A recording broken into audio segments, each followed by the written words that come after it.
Chloe and I had been together for 5 years. On our 5th anniversary, which also happened to be my birthday, she finally agreed to the trip to Paris I'd been planning for ages. But when it was time to board, she still wasn't at the gate. I called her, and she told me her dad's old health problems had flared up again. She couldn't make it. Just like that, she was leaving me to navigate a foreign country alone, a guy who barely passed high school French. Later that night, I saw it. Her childhood best friend had posted a picture on Instagram of Chloe in a kitchen, smiling as she stirred something in a pot. The caption read, "True love is when she'll drop everything for you." I knew all our friends were watching, waiting to see how I'd react. I just commented right below it, "Maybe you two should just get married then." When she first ditched me, I hadn't made a big deal out of it. I told myself not to get worked up. Her dad really did have a chronic condition. I even told her to take good care of him. It wasn't until I saw that post from her friend, Ethan, that I realized it was all a lie. I called her immediately, demanding an explanation. Predictably, I got the same old story. "Have you had your drama fix for the day?" she snapped. "We're just friends. We grew up together. If something was going to happen, it would have happened years ago. Why are you acting just like everyone else, thinking there's something shady going on between us?" Before I could answer, she hung up in a rage. I tried calling back, straight to voicemail. She blocked me. I spent a miserable, lonely week wandering around a foreign city. At least the people were friendly. On the 6th day, I got a text from Chloe. "You're back tomorrow, right? I'll pick you up from the airport." For the 5 years we'd been dating, I was always the one making the first move, always the one to apologize after a fight, regardless if it was at fault. Over time, she'd just come to expect it. What she didn't know was that this past week had given me a lot of time to think, to really question if there was anything left in our relationship worth saving. I thought for a moment before typing back. Whatever works. Don't go out of your way if you're busy. Then I put my phone down and started packing, not bothering to check for a reply. It rang before I went to sleep. It was Chloe. I picked up. "What's up? Why didn't you text me back?" I made up a quick excuse. "Just busy. Everything okay?" I asked. "Yeah. See you tomorrow." "Sure," I said, my voice flat. I knew she wouldn't come. The next day, I landed at O'Hare, and, just as I expected, there was no sign of Chloe. I decided to wait. The sky outside the terminal slowly turned from gray to black. A taxi driver pulled up to the curb and rolled down his window. "Hey man, don't wait all night. You'll be stuck here. Where you headed? I'll give you a ride." He looked like a genuinely good guy, so I got in and gave him my address. The streetlight outside my apartment building was out, plunging the entrance into darkness. The driver was kind enough to keep his headlights on me until I was safely inside. I got into my apartment and checked my phone. Not a single text, not a missed call. Chloe's stock in my heart dropped a little further. Exhausted, I dropped my suitcase, took a long, hot shower, and scrubbed the trip off me. As soon as I stepped out of the bathroom, my phone rang. It was my boss, Sarah. "I've got an opportunity for you, Leo," she said, her voice buzzing with energy.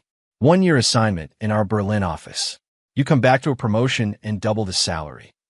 This kind of thing had come up before, but I'd always turned it down, partly because my German was non-existent and partly because I couldn't bear the thought of leaving Chloe.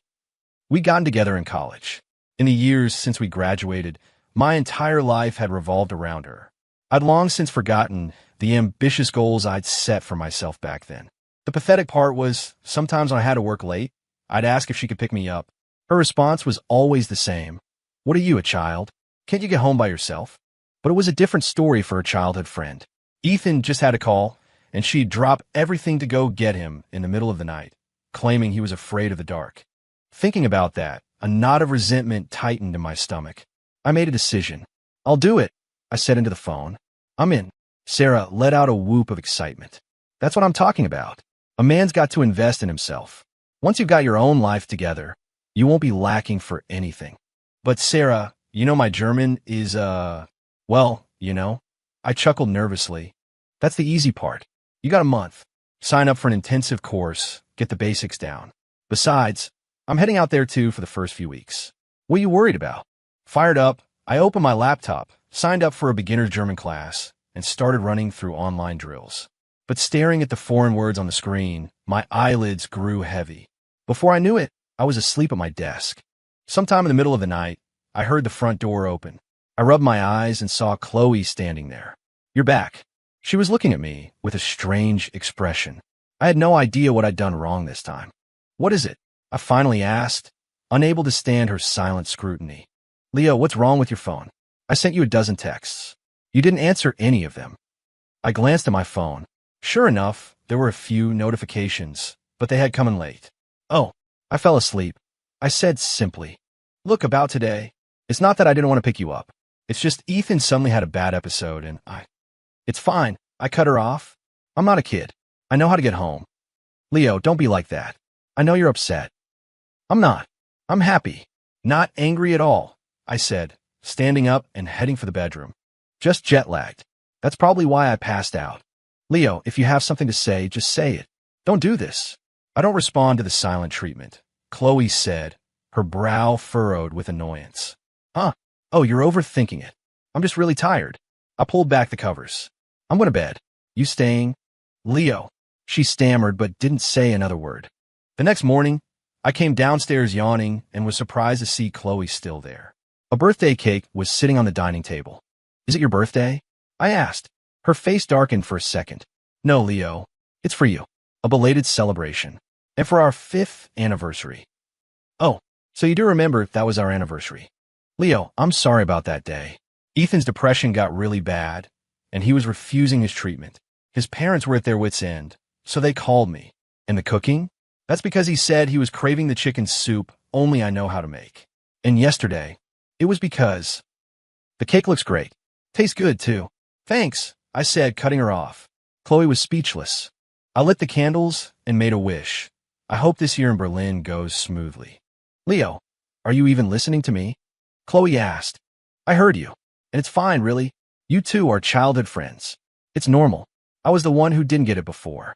It won't happen again. There won't be again, Chloe. A flicker of panic crossed her eyes.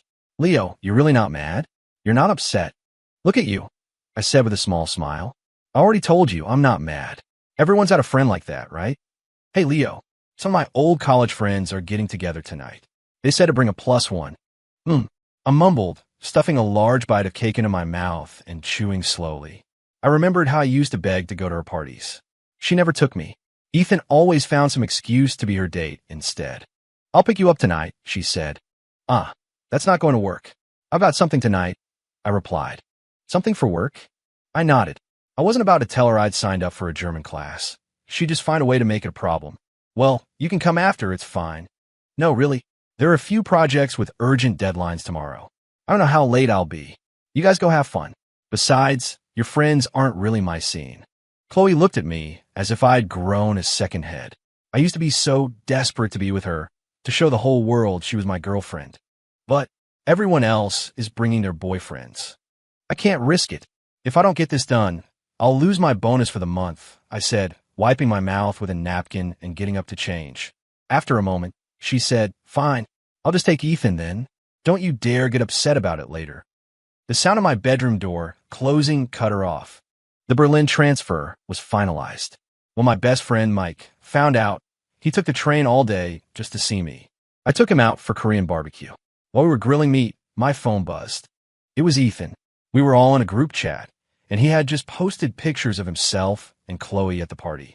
Then I saw he posted one on his public Instagram feed, too. The caption read, Reunion night. +1's only, winky face. I quietly liked the post. A second later, I saw that Chloe had liked it too. I let out a cold laugh. She never, ever liked or commented on anything I posted. The old me would have blown up her phone, demanding to know what was going on. I might have even stormed over to the party to declare that I was her boyfriend. But now it just felt pathetic. I left the group chat and muted Ethan's Instagram profile. You good, man? Mike asked. Still hung up on her. There's nothing to be hung up on. It's over. I silenced my phone, and we went back to enjoying our dinner. I crashed at Mike's place that night, the two of us talking until sunrise. When I woke up, I turned my phone's ringer back on. It immediately started ringing. I answered. It was Chloe. Why aren't you answering my texts? Why weren't you picking up my calls? I glanced at the screen. A flood of missed calls and messages. Oh, Mike came into town. I was with him. What's up? I came home really early last night. Okay, I replied. Anything else? I asked. No, just come home soon. The next few weeks were a blur. I was swamped at work, buried in paperwork for the transfer, and cramming for my German classes. I'd almost completely forgotten Chloe existed. Then she called. Leo, are you done with work? We haven't had dinner together in forever. I checked the time. She was right. And there were some things that needed to be said out loud. Yeah, today's not too bad. I'll head home soon. Okay. I was about to say something else, but Sarah called me into her office to go over some last-minute details and travel arrangement for Berlin. When I walked out of the office building that evening, Chloe wasn't there. I called her, and only then did she realize I wasn't in my old building anymore. My department had moved. When did you move? How come I didn't know? It wasn't a big deal. Why make a fuss? And it's not like you ever picked me up anyway, so why would I tell you? Leo, don't misunderstand. It's not that I don't want to pick you up. With Ethan, I have no choice. His condition. It doesn't matter. I'm not a child. I can get home by myself, I said, walking towards the back door of her car. Leo, her face hardened. What now? My voice was already laced with irritation. Sit in the front. I froze. The front passenger seat was Ethan's seat. He supposedly got carsick, so Chloe gave him special treatment. I'd fought with her about that seat before. She'd accused me of having no compassion, of disappointing her. After that, I hated that seat. It made me feel sick. It's fine. I don't get carsick, I said evenly. Chloe dug at her heels. Leo, that's the boyfriend seat. You have to sit there. If Ethan were here, who would you ask to sit there? Leo, do you have to be like this? Do you enjoy painting yourself as the victim? Chloe, it's just a seat. Why are you making such a big deal out of it? I shot back.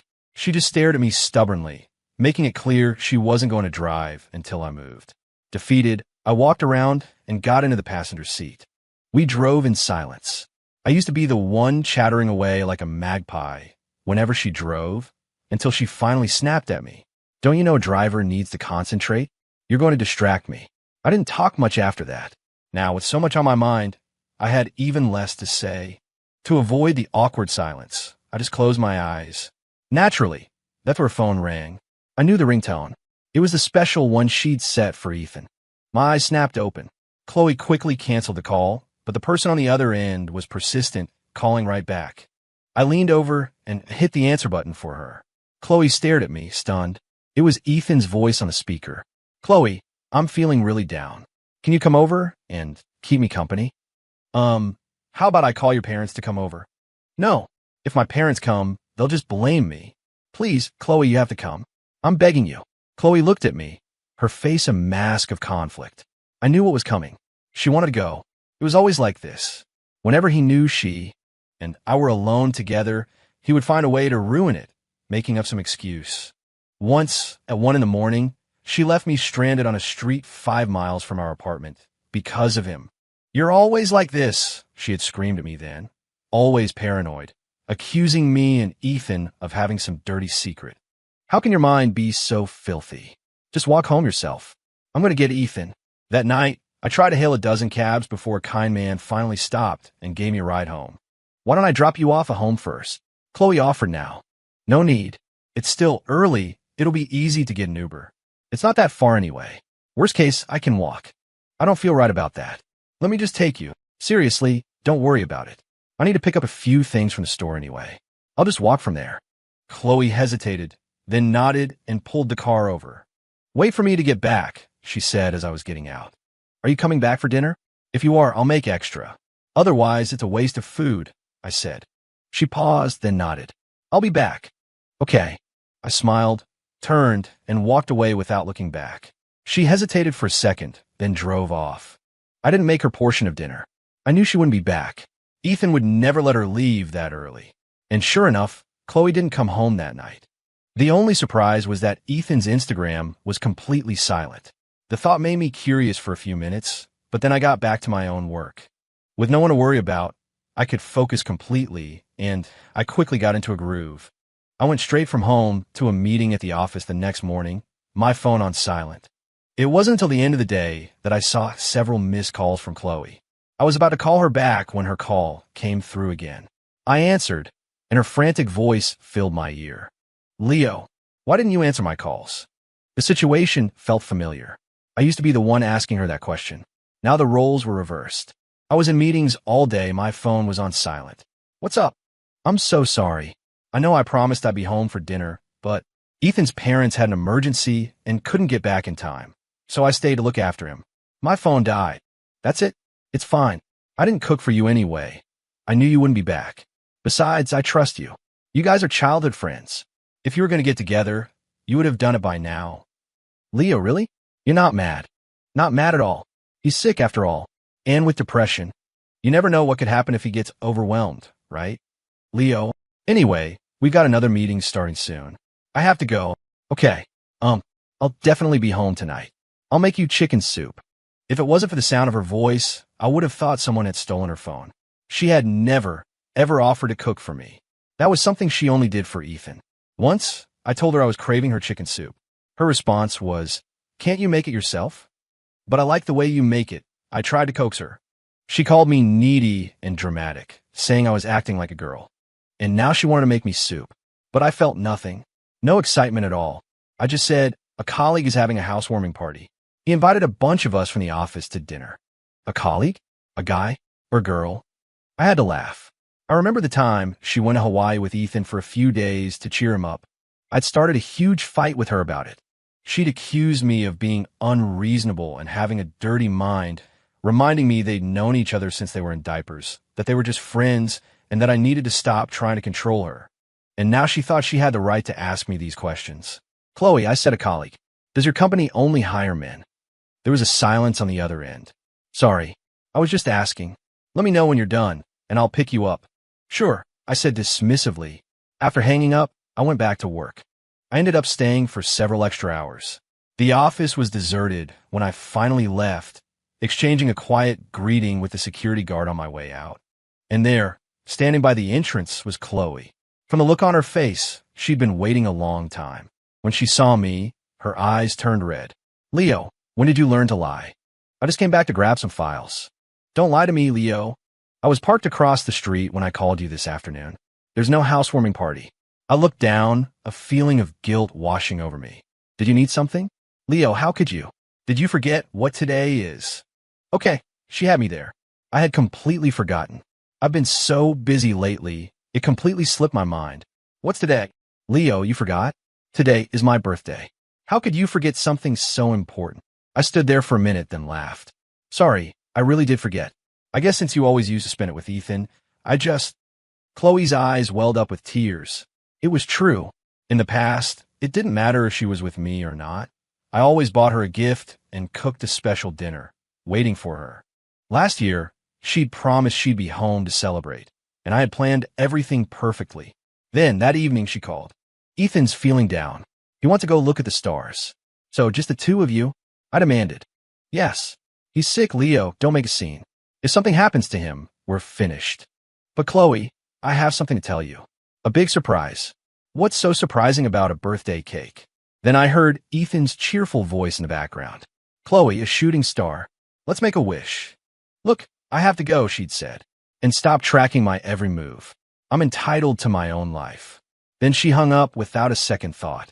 Now, Chloe just stared at me, searching my face for a reaction. My eyes used to be full of concern for her, full of love. But now they were empty. There was nothing there at all. "Leo, you've changed," she said, her voice trembling. "Don't you love me anymore? I already told you. Yesterday was because I'm sorry, I really forgot," I said, cutting her off. "Look, how about this? I'll go buy groceries right now. We can go home, and I'll cook you something amazing. How's that sound?" I had originally planned to end things with her today, but I figured I could at least let her have her birthday. A small smile finally touched her lips. She took my hand and we left. But the moment we walked into the apartment, my face went dark. Ethan was there. "Happy birthday, Chloe. I brought you a cake. Your favorite flavor." Chloe rushed to explain. "Leo, I didn't invite him. I gave him a key a long time ago and forgot to get it back." I just smiled. "It's fine. It's your apartment. You can give a key to whoever you want." Chloe had no reply. "You're not mad, are you, Leo?" Ethan asked, a smug look on his face. "If you're going blind, you should see a doctor. It's pretty obvious I'm younger than you." Ethan was taken aback. "Chloe." "Leo's right. You're older than him," Chloe said. Ethan looked shocked that Chloe wasn't taking his side. His expression soured, but he recovered quickly. "Chloe says you're a great cook. Why don't you show me what you've got?" Sure, if you don't mind getting food poisoning. I took the groceries and went into the kitchen. Chloe tried to follow me to help, but Ethan held her back. Chloe, my present for you, he said, holding out a small box. It was a bracelet. You don't have to. Leo already got me something, Chloe said, refusing it. Ethan's face turned ugly. I couldn't believe Chloe had actually turned him down. The two of them sat in awkward silence. But Ethan wasn't one to be outdone. When dinner was ready, he started his games again, insisting on sitting next to Chloe. When Chloe pulled up a chair to sit next to me instead, Ethan just scooted his own chair closer. Chloe, what's the point? I finally said. It's just a seat. It's not a big deal if you sit next to Ethan. Defeated, Chloe moved to sit next to him. Ethan immediately started peeling shrimp and putting them in her bowl. Hey, Leo, next time you buy fish, don't get frozen. Chloe doesn't like it. You have to buy it fresh. Great idea. Next time she wants fish, you two can go catch it in the ocean yourselves. Chloe, shut up, Chloe snapped. Eat it or don't. Her shout stunned Ethan into silence. She had never even raised her voice at him before, and now she was yelling. What? Am I wrong? She continued. Leo made this for me. If you don't like it, you can get out. Chloe, what did you just say? I said get out. And by the way, leave my key on the table on your way out. Chloe, you're going to regret this. Ethan stammered, then ran out of the apartment. Aren't you going to chase after him? I asked, continuing to eat my shrimp. It tasted amazing. Leo, it won't happen again. I swear, never again. Let's break up. It took a moment for my words to register. You want to break up with me? No. Chloe was suddenly frantic. I really, truly know I was wrong. It doesn't matter anymore. Don't you see? It just doesn't matter, I said, getting up and walking from the bedroom into the living room. Her phone rang. It was an unknown number. She answered it. What? Okay, I'm on my way. She hung up. Leo, I have to go out for a bit. I'll be right back.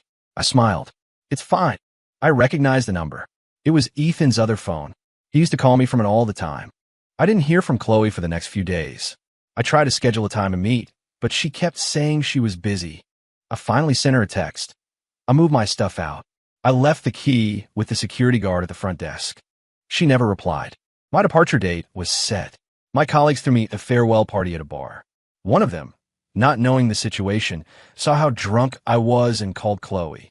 She rushed over. Wow, no wonder he never wanted to take those overseas assignments.